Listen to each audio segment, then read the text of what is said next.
Welcome to the Real Talk Collective. We know that the health and fitness industry can seem very curated, polished, and loud, and real life is nothing like that. So that's why we created the podcast, The Real Talk Collective. The Real Talk Collective is just about two coaches that have been in this industry for over a decade, just two women growing and learning and unlearning like you and me to have honest conversations about real life, fitness, and all the things in between. I do want to be clear that this is not going to be a podcast about biohacking your way out of being human. This is not going to necessarily be like one size fits all advice. We're just here to be real with you, to be raw and honest about things that we've learned along the way with over a decade of experience in this industry. And we're just hoping that our story lands into the life of someone else. Now, for the real talk, please bear with us because this is our first time ever. First podcast ever. We really don't know what we're doing, but we're doing it scared, which is a lot of times what we have and ask our clients to do. So, yeah, let's dive in. Absolutely. So, for those that don't know me, my name is Taylor Keys. I am the owner of TK Training and Wellness in downtown Hickory. It's an all-inclusive wellness studio. Everything from training, nutrition, cold therapy, hot therapy, stretch, anything you can think of that is wellness related, all in one spot. And just, God, I hate this so much. She's in her uncomfortable zone. I'm uncomfortable, y'all. This is, I don't like this. And if you guys follow me at all, you know that I say 25 times. So I'm just being real and honest. So one of the reasons too, I guess, for having this space in the fitness industry is, I guess, comes from my own healing journey, my own journey. I've always been active, and being active was always an outlet for me to deal with my home life. It just gave me a means to express myself safely, and I fell in love with it. And like many of us, and many of us women and young girls, we get caught up in an aesthetic and chasing something in our image that is just doesn't serve us. You know, society teaches us one thing, and we just tend to fall trap and hostage to that. And so throughout my years of being in this industry and going through hardships myself, I've learned what it's like to take up space and to give myself grace and to step into the unknowns like we're doing here. And I feel called to share my story. And my friend Caitlin, I know, shares a lot of those experiences and like-mindedness, and it's something that I wanted to do together. Yeah, and I don't know how to follow that up because that kind of got deep, but it was good. It just goes there. It was good. I'm instant. I'm Caitlin, like Taylor said, and man, I don't even remember. Like, I was trying to think of when we met, and it goes back a while. Yeah, at least 3 years ago. I feel like it's been at least 5, but maybe not. Anyways, probably. I really admire you, Taylor, for just her authenticity and her just honesty and everything she stands for. Her studio is like, I've always said, like, man, that is goals, because I do a lot of what she does, but virtually. I've been in the industry for 12 years and came from being full-time in the group fitness space. Loved that space. It really, really just invigorated something in me where I could really pour into a lot of people at once. And to the point, though, that I did get very burned out as a coach and had to pivot and figure out a way to sustain this kind of work. And so anyways, 90% of my work is now virtual, work with clients all over the world, honestly, mostly the US. Through an app where I get to do online custom programming for people, nutrition coaching. I also work in the functional medicine space where I get to help clients, mostly women, dig deeper into their health journeys, whether that be, deep-rooted hormone issues, gut issues, things like that. And it's really cool for me to get to dig deeper in that world. And I still train a handful of clients in person because I am truly a hands-on, face-to-face person. So I cannot stare at a computer screen, but for so long. I feel like I do have the best of both worlds right now with being able to work remotely from home, but also still getting that face-to-face interaction. My fitness journey really stems from a mental health space similar to Taylor. Grew up with, I would say generalized anxiety and some things that, shaped me with my family life and kind of drove me into the gym and to exercise as well. Thought I wanted to be a mental health counselor, and actually went to school for that, but decided halfway through that exercise was really the what am I trying to say? Like the fundamental, the like vehicle for me to really be able to help people. I didn't see myself sitting on a couch or at a desk all day long, like trying to diagnose people with a mental health disorder. I was like, no, there's got to be a better way for me to help people. And I wanted it to be active and preventative. And so I got my personal training certification because I started realizing how impactful it is when we take care of our physical body, our mental health follows that. It compounds. Yes. So yeah, that's really where it started for me. And I just have a huge passion for helping women, like you said, take up space and learn how to take care of their body versus tear down their body. When it comes to fueling from a nutrition perspective, when it comes to getting strong and not just trying to be thin.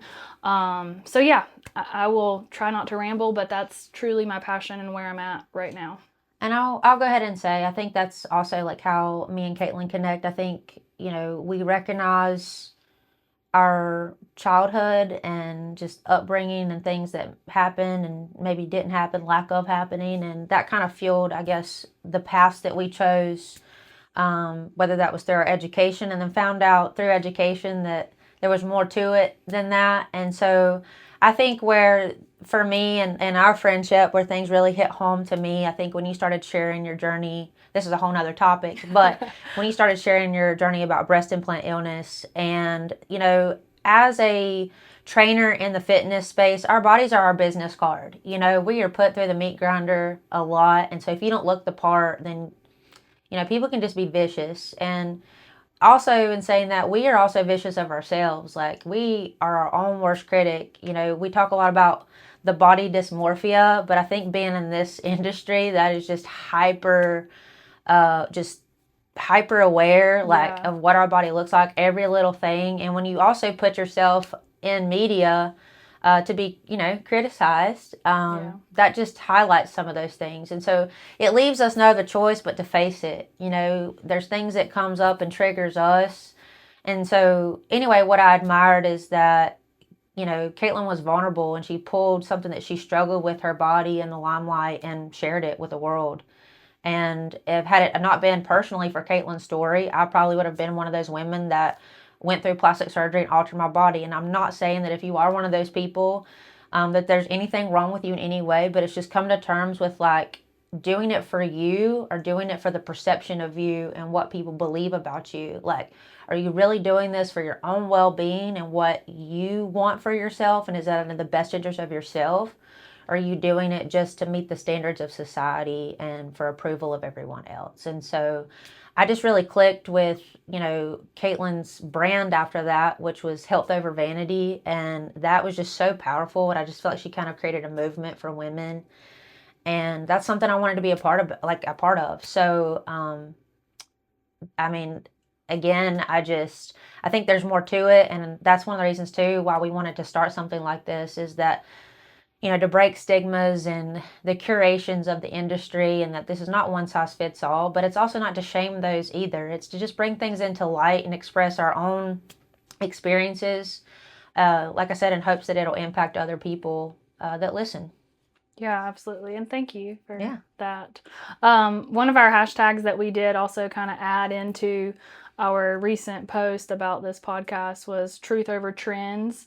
So I kind of thought of that in tandem with health over vanity, and just thinking of ways that we want to kind of go against the grain, if you will, with our messaging. And not that we're intentionally trying to go against the grain, but just being real. If a client comes to me asking me, just in my coaching every day to day, they'll be like, oh, what do you think about, this trend or this fad? And I'm like, do you want to hear the truth, or do you want to me to tell you what you want to hear? Because I tell the truth and you tell the truth. Yeah. So I'm very cutthroat. And I'll say that too. I think for people, we do go against the grain. It's not intentional. I just think that's our nature.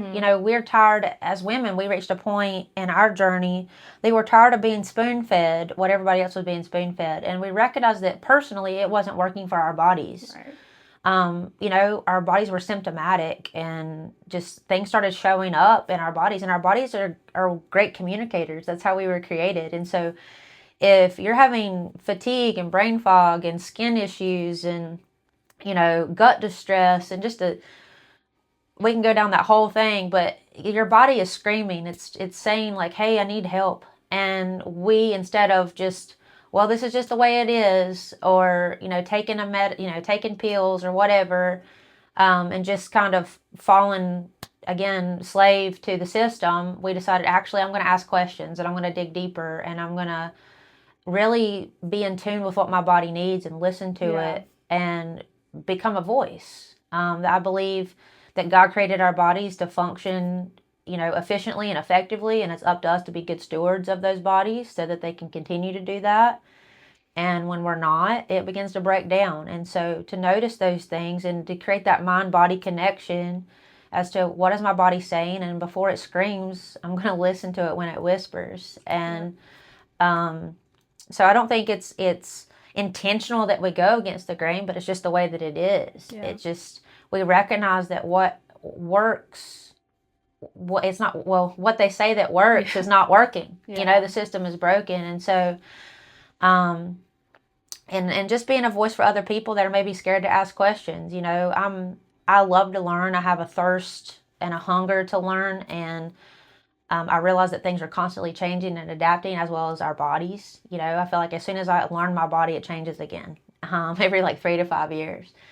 And so it's getting people to recognize that and create, again, that mind-body connection and ask your body what it needs instead of just taking somebody else's advice or input and completely disregarding what is going on in your own self. I always say that as the expert in this field, that I don't live in your body 24 hours a day, and how you perceive pain and feeling and things is different than how I perceive that from you. So while I understand basics in physiology, and hopefully not basics, hopefully a little bit more than that by now, but I still always encourage open conversation with my clients and the people that I do life with, because I want them to be in tune with that and listen to that. And too, as a trainer and a coach, I'm also intuitive to know when to push and when to pull back and when to suggest things, and sometimes when to keep my mouth shut and just things like that, so that I'm actually helping people and not harming people. And I just think that's a really big deal. If you are in this industry and you hold space in this industry, to recognize that you can change lives. You can change them, positively or negatively. And so that's just not something I think either of us take lightly. And we just wanted to use this space and this platform to share our stories and to be transparent in that. And hopefully that it encourages you to have a voice of your own, to ask questions, to start digging deeper about your own health and not just taking everybody's word for it. Yeah, absolutely. And I would piggyback off of that and say, I think my main goal as a coach is not to just, I remember being like a younger coach and getting so like stressed out and anxious about like, oh, what if I don't tell them the right thing to do? What if I don't tell them, what if I don't give them the right like calorie count or the right, workout protocols or whatever. And it's really more about like our missions, especially now that we've gained some wisdom, is empowering our clients to not only like be in tune with their body, but to be able to like take control of their own decisions and not rely on us as much, right? Like there's such a pressure as a coach and so much dependence on us, like a codependency sometimes on us, like, oh, well, if Taylor didn't, whatever, tell me how to do this, then I just won't do it. Or, so I always tell my clients, like, my goal for you and for people I love, like whether you're paying me to coach you or not, like my family and friends know that like if you come to me for advice, like I'm going to give it to you, whether you take it or not, that's on you. But ultimately, like I don't want you to be dependent on me. I want to give you the information and empower you to be able to go and execute on your own and one day not need me. The goal isn't to always need us the goal is to not need us one day because you've learned from us and now you have that knowledge and that awareness of yourself to say, okay, like I need a rest day, regardless of what, you know, my protocol says or my calendar says, like I need a rest day. Or, you know, hey, like I need a day where I don't track my food because mentally I'm, you know, capped. Yeah. Whatever it might be. Like, and being able to make those decisions without necessarily letting it completely derail you and saying, all right, like I can get right back on track tomorrow, you know, or whatever. Yeah. So anyways, that was something that was going through my head as you were talking. It's like, as coaches, there is a lot of pressure on us, but at the same rate, you know, we have to put that responsibility back on the clients a lot. And it's That's like, accountability. Hey, yeah, you know, this is on you. I mean, everything you're saying, I mean, if you see my expressions, I'm just like, I preach this stuff every day, that what sets TK apart, what sets us apart, what I like to think sets us apart, I hope so, is that because we're not setting up a system and a program in hopes that you fail. The system is created and built to hold you accountable so that you can continue to be successful and that you can create sustainable habits and things that you can carry outside, even if you choose to discontinue working with us or after your time with us, or if you don't work with us at all, that something lands and it like changes the trajectory of your life, even if it's small, how those small things compound into big impact. And I really wish that if any other trainer and coach is listening right now, that like your mission should be to create longevity and sustainability, not I lost 40 pounds in, you know, 3 months. And like, that's maybe what they had to do in order to do that wasn't sustainable. It's creating a plan that is sustainable so you don't have people that are creating these highs and lows. Right. They lose it and they gain it. Yeah. And then they struggle with this disconnect in their body, and they start to believe that like, what's wrong with me? And whether it's, I mean, we just tend to go to the weight loss thing because that's how most people, come to us, yeah. Is it becomes about weight loss and an aesthetic. But even if you're someone that maybe is triggered by body composition lingo and those types of things, maybe it's not that, maybe it's gaining weight, maybe it's feeling strong, maybe it's feeling capable, that it's not about the scale and it's not about the size, but it's just about being well nourished and being strong and being sturdy, durability, confidence in yourself, those types of things. I think sometimes as trainers we kind of just get sidetracked in weight loss because that's what everybody wants, is to be smaller. But really, I know as coaches, I'm trying to teach my clients and the people that I come in contact with to take up space. It's eating more, not less. It's getting adequate sleep. It's not in a scarcity mindset, but it's in an abundant mindset of not what I can take away, but just what can I add to my life? That by adding to my life, not taking away, how much it's going to change how I view myself, what I'm capable of. And yes, your body will physically change, but also it compounds into every other aspect of your life, your career, your relationships, how you treat people, how you treat yourself. It just is it's a whole self. Mm-hmm. And I say this a lot, I feel like, but fitness has always, you know, succumbed to aesthetic. Like you have to have, you know, definition, or you have to lift a certain amount of weight.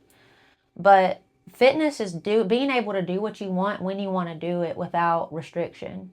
You know, can you get up off, you know, in and out of a floor, in and out of a car, pick your grandbabies up, hike a mountain if somebody wants to hike a mountain. It's about ability. Ability, being able. That's another one I'll say. Ability over aesthetics. Love it.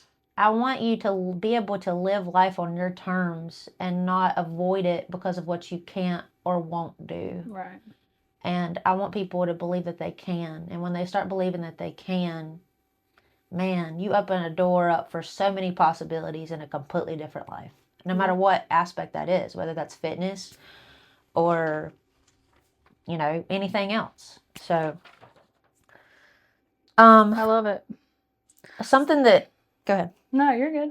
Something that I know that we both want to share, and kind of a topic, I guess, for this podcast, because we get really passionate real quick, and it just comes natural because we just, you know, excuse me when I say this, but we just give a shit. You know, we care about what we do, and it's about impact. It's not about performance. So something I know that we wanted to touch base on and make sure that we get to today was a few things that we would say to our younger selves if we could go back and speak to little Caitlin or little Taylor as a, for me as a 33-year-old. 35. Oh, I'll be 34 for in a couple March. more weeks. I was 34 in March. So, both relatively the same age. What we would go back and tell our younger selves, and tell the little girl in us. So, yeah, for me, there's been a lot of things over the last decade that I will say, like, but for me, it's all about how I have spent pretty much all of my 20s. Yeah. The decade of my 20s was for me all about chasing an image, and not just body composition wise, but I'll start there. Like Taylor said, with, being in the fitness industry, our body is our job, and it's constantly on our mind, and an insecurity even in coaches, like, do I look the part? If I don't look the part, are people going to trust me? Are people going to hire me? So, I think, and this is probably not talked about near enough in the coaching industry, is like how many coaches have like body dysmorphia and body image issues, Yeah, like a that's lot. not talked about really. It's kind of more client centered, I feel like, at least what I see. But if we were to get a room full of 100 coaches, I bet 100% of them would raise their hand and say they worry about Absolutely. their body image. And so anyways, whether it's, being, lean and like you said, like having like a muscular, shaped body, whether it's not having, proportionate like breast and wanting plastic surgery, cellulite, cellulite, skin sagging, acne. Yeah, I mean, there's just, Whatever. we could go on and on. But yeah, I think for me, like, the image of me has really consumed my 20s. As I got into this industry, I mean, I got really thin initially when I got into fitness because I started running, and, running will make you skinny. Basically but overtraining and underfueling. Yeah, and I wasn't probably eating near enough. And then I realized I was frail, and I didn't want to be frail. I didn't want to look frail. I wanted to be strong. So then I got into strength training, but then that became an obsession with like muscle. And I mean, I remember, this is crazy to admit, but I remember when I got just really passionate about strength training to the point that it was more about aesthetics than functionality. I said, and I hired a coach, a bodybuilding like competitor coach. And I said, I have no interest in competing, but I want to train like it. I want to look like it. It's true story. Yeah. I don't know if I've ever told you about that. And I hired this coach, and I'm like, this is probably kind of stupid because I'm paying him, decent money, and like I have no interest in competing, but I wanted to know what that lifestyle was like, and I wanted to like look that part because I thought, well, I got to look that part if I'm going to coach people. Like, I got to look like a bodybuilder, or whatever, like got to be extremely thin, or extremely toned, or extremely striated. Yeah, and like, and this was like, I had gotten breast implants. I got breast implants before this, so like, I got breast implants when I was like really skinny, and then I started wanting to get strong. Thank goodness, because breast implants on me as a very frail runner didn't really look all that great. Now that I look back at it, I'm like, this looks very weird. Anyways, but then I wanted to get strong, and I hired this coach, and little did I know like how unhealthy that lifestyle is. I mean, I can't even the little amount of like fat he had me eating. Completely unsustainable. I mean, it was just such a miserable way to like eat, and all the macro tracking and all that. And how did that affect you mentally? Oh, I was in that. I mean, being really honest, like that completely spiraled me into major cravings, like craving fat because I was barely eating it. And I'm sure my brain was not functioning at its optimal, level. And then it got me into a spiral of binging. I mean, then, coach would give me a cheat day, and like, I would completely gorge myself. I mean, I would make myself sick acting like this food that I was all of a sudden, given permission to eat was completely off limits, and would make myself sick, miserably sick, physically sick. and then start back over on Monday with this hardcore regimen. Like, but I'm trying to, you know. What do you feel like was the breaking point for you? Like when you were doing this and you were like, wait a second, what am I doing? Like, what was that like wake up moment? I don't remember like the one moment, but I just remember thinking like I'm waging war with my body right now. Like I can't tell you how much I wanted like avocados and, you know, whole eggs instead of egg whites, and, you know, I thought almond butter, like foods that weren't even bad for me. Like I was just and I thought, You just want to why am I restricting myself for what? Like I'm not even getting on a stage or getting any sort of recognition for this. So like, why am I doing this? And then I thought I should be able to eat whole eggs and avocados if I want them. Yeah, and they're not bad for you. Right. Yeah. And I remember as soon as I was like, no, I'm done with this. Like that became my breakfast. I've never been more. I do remember very vividly, like just making like some hard-boiled eggs, having like an avocado, and that like turned into like the best breakfast in the world because I just was so restrictive, and I thought I can't keep, you know, making myself sick and acting like these foods are off limits when I need to start giving myself permission to like I remember saying like I want to be more intuitive. This is crazy that I am just completely fighting against my body like this. Let me ask you, did you reach the aesthetic that you desired? I mean, you know, we did all the progress photos and stuff, and I look back and I'm like, yeah, okay, cool. I was pretty lean and I had put on some muscle, but like, I mean, I don't miss that. You know, Right. When I see that, I'm like, I knew how miserable it was to get that way. Right. So once you reached, so you had this goal because you wanted to look the part. You reached an aesthetic, you know, I would assume the desired one. Yeah, 100%. And then after reaching that aesthetic, you were like, that's not worth the misery to look that way. No, it wasn't. It wasn't sustainable. Yeah. I mean, so, but it was good. Like, but now, you know, I always say I don't have any regrets. Like, I got a master's degree in something I don't use, and I could sit around and regret like, oh, the money all the time. Like no, like that served a purpose.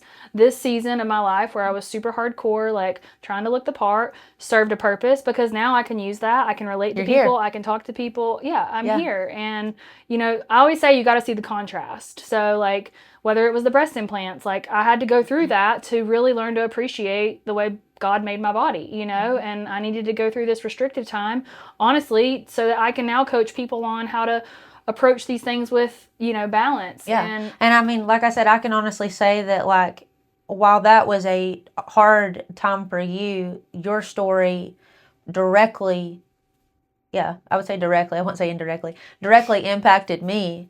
Like, that was a time where, like, most of my life I'd always been small-chested. You know, I got frustrated because I looked good in athletic clothes because, you know, I've always been athletic and, you know, active. But when I would go to put on a dress or a top and I didn't fill my top out and I had no cleavage or a bikini and it was just like, you know, and I was just, you know, and I just didn't. I didn't feel feminine. Yeah. And even now, sometimes I don't feel that way. Like, I take you know, transparently, I take a lot of pride in being strong and able and functional.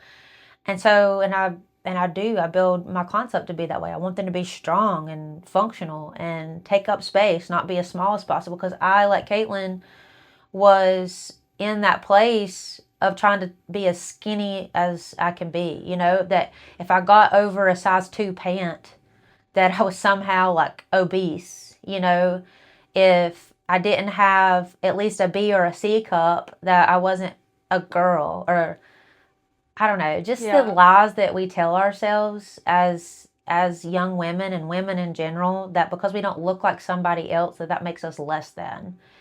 And it took a lot of just tormenting my body and self-sabotage to get to a place where I learned to appreciate my body.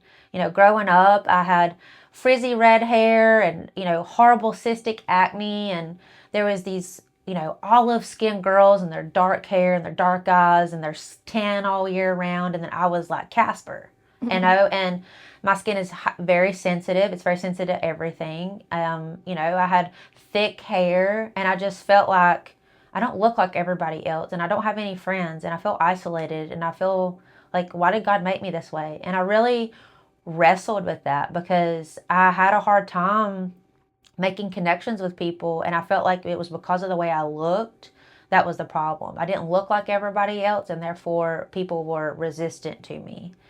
And so I started changing my image with like colored contacts and dyeing my hair and tanning. And, you know, I cooked myself in tanning beds all the time to try to be as tan as all the other girls. I wanted to have pretty olive, flawless skin. You know, I didn't like my freckles. I remember the tanning bed days. Oh, that's a whole thing.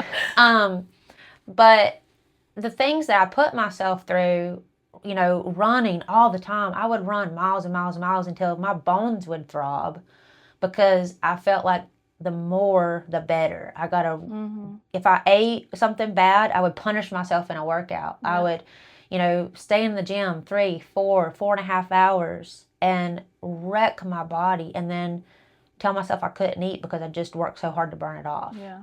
And just the psyche and that cycle of what we did to ourselves to look apart. And then it wasn't until I probably got to college and I realized that I didn't want to be like everybody else. I didn't want, you know, and I say this respectfully if you like that, but I wasn't the Lily Pulitzer and Jack Rogers and, you know, my face completely contoured and my hair fluffed up. It was hair on my head. And I was a jock. I was a college athlete. I ran cross country and track. And so I would have practice in the morning. I'd have very little time to get ready. And so I just wore athletic clothes all the time. Still do. That's why I have this career. I'm thankful for it. Love it because I'm comfortable. This is what I'm comfortable in. You know, and I feel weird sometimes when I put on real clothes because I don't feel feminine. I feel athletic and good and when I'm in athletic clothes, and then when I put on real clothes I just feel like a stump. Yeah. You know, and then all of my friends are tall, they have long legs, and I'm just like 5'2" and stout. So I just feel like a sack of potatoes, you know. And what I've realized, and something hit me, I was listening to a sermon one time and it was talking about, it was like the relationship between an oak tree and an orchid, and how an oak tree is not known for its look. You know, it's not dainty and pretty and has beautiful flowers and those types of things, but an oak tree is known for its, you know, its foundation. It's sturdy, it's rooted. The limbs may fall off, you know, it might die or those things, but the trunk is rooted deeply. Whereas an orchid, it requires a lot of TLC. It's just needy. An oak tree, fragile. Yeah, an oak tree just stands the test of time. It doesn't need tending to. It just stays. It's sturdy all the time, regardless of the season. Orchids, you know, they come and go. If they don't have the right light, the right water, whatever it is. So I started to realize in that sermon that I had spent my whole life trying to be an orchid. And what I was really an oak tree. I didn't always look the part or look like everybody else, but that didn't make me less than. Right. And I started to realize like how that would affect me moving forward in this industry and in my life, and that I didn't want to be dainty and easy to be pulled over or broken, you know. Yeah. But I wanted to be strong and sturdy no matter what was thrown my way. And so that just stuck with me. Like I wanted my faith to be firmly rooted. I wanted what I believed and who I was to be firmly rooted. And that way, when things arose, I didn't have to question who I was or what I was doing because I was sturdy and sound. Yeah. And so that just really resonated. That's good. With me. So. And it was probably like really freeing when you finally came to that. I mean, it takes time. Yeah. And doesn't mean there's never still struggle. But I know like for me and probably for you, it's like how freeing is it when you finally say like, okay, I don't have to stay in this box that I've been trying to like put myself in, or I don't have to, adhere to what society says I need to like look like, or. You said something too earlier. You're talking about your own story and like how you had to go through like everything. Nothing was in vain. Like everything was on purpose. That you had to choose the degree that you did because it propelled you to what you do now. And you got breast implants because had you not have done that, then you wouldn't have learned to appreciate your body now. Mm-hmm. So going back to my younger self and looking to what I did and how I altered my body through my eye color and coloring my hair and changing my body. It took me doing those things to realize now when I go back and look at pictures, how ridiculous I look, you know? I don't know, like, that's like what I was saying. Looking back at my pictures, I'm like, you look ridiculous, Caitlin. I don't look like myself. And honestly, too, if you really look back sad. If you look back at some pictures, you realize, like, even in your demeanor, like, how sad you look. It does make you look sad. Like, man, I really hurt myself. Yeah. You know, and I've now come as I've grown and evolved as a woman, you know, entering into my mid-30s. That I may not be for everybody. I may not look like everybody, but God created me, to be set apart. That, yes, I have red hair. Yes, my skin is sensitive and white. Yes, I have freckles. My eyes are blue. But now I look back at pictures and I'm like, I don't hate who I see anymore. Like, I can look at myself and believe and know that I'm pretty. Believe and know that I'm beautiful. And not just for what I look like, but for who I am. And so I wish I could go back. I'm going to get really emotional. That's okay. And I hope when I say this, like, I hope this saves some other girl or some other woman putting themselves through the crap that I put myself through to get here. That you are enough the way that you are. You are enough exactly the way that God created you.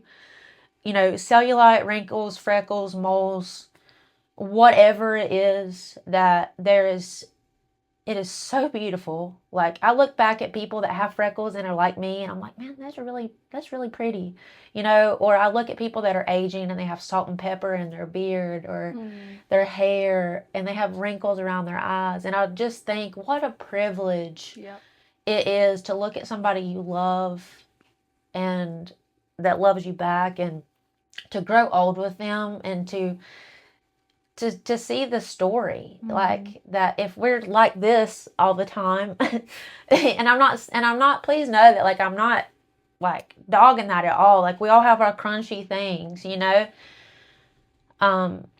But just how beautiful it is to have this life, to be real. Yeah. You know, I look at people that, I'm 33 years old. I'm chronologically young, so some people might be listening like, girl, you're just a child, you know. We always hate that. But, you know, I look at people that are coming from all walks of life and just how beautiful they are. And no matter their size, you know, their hair color, their skin color, you just see a human being and what God has created them to be, and you can admire that and not look to change them. And so I wish I could go back to little Taylor and just tell her like, she's enough. Tell her she's enough. She's not too much. Right. She's not too little. That she's exactly the way that God made her, and to take up space. Yep. And so, I wish I could just hug that girl. I know. Yeah. I think that's the bow on this. Yeah. Is like, we both, like, our stories are different but the same, and like, we ultimately would just go back and say, like, you are enough to our younger self.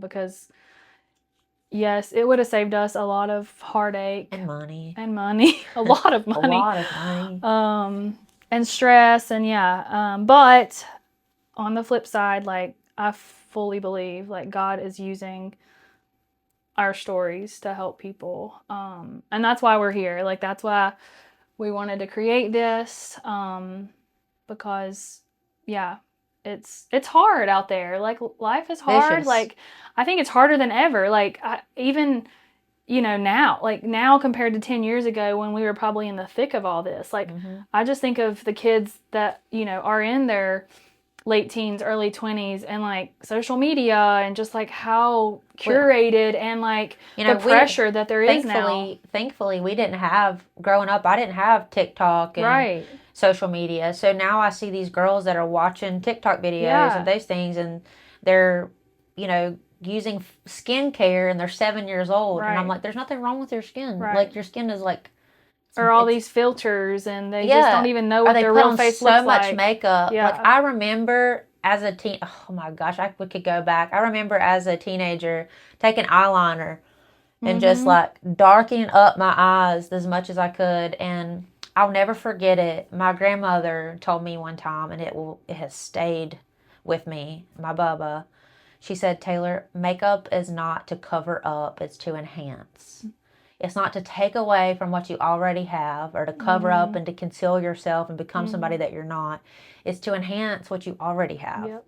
And to like step into that. Yep. And it didn't hit, I mean, I knew it, Mm-hmm. but there was a disconnect between my head and my heart. Right. And now I'm like, I don't need to hide behind all that mess. I don't need to cake my face in 3 layers of foundation. You know, I don't need to do that. So, I think doing this, whatever it is, it's meant to enhance your life. It's meant to add to your life. It's not to take away or, you know, to make you miserable. It's meant to improve the quality of life, and hopefully that you seize what you have. And My mic is red. What does that mean? I don't know. Hopefully you guys can still hear me. Yeah. But to take up space. So. Well, Yeah. Do you have anything? I think we should Thanks wrap it up. cap. I feel like we've done great. I hope you guys have. I don't know. I hope this has resonated with whoever is listening, and I think our point, like, you know, to wrap it up is like all of this is messy, and you know, we want to show you our messy and talk about all kinds of things. You know, hopefully get into. We haven't even. I mean, we're kind of planning as we go with next episodes and whatnot, but you know, we want to talk about all the things. We want to get into health concepts we believe in, or fitness concepts we believe in. We want to talk about, you know, nervous system and healing all the and things. all the things. All the things. So if you guys, I would just say, like, help us out, share this, Subscribe, please subscribe, follow, share. If you feel like someone in your life could resonate with this, maybe you didn't, but someone else could, please share it with them.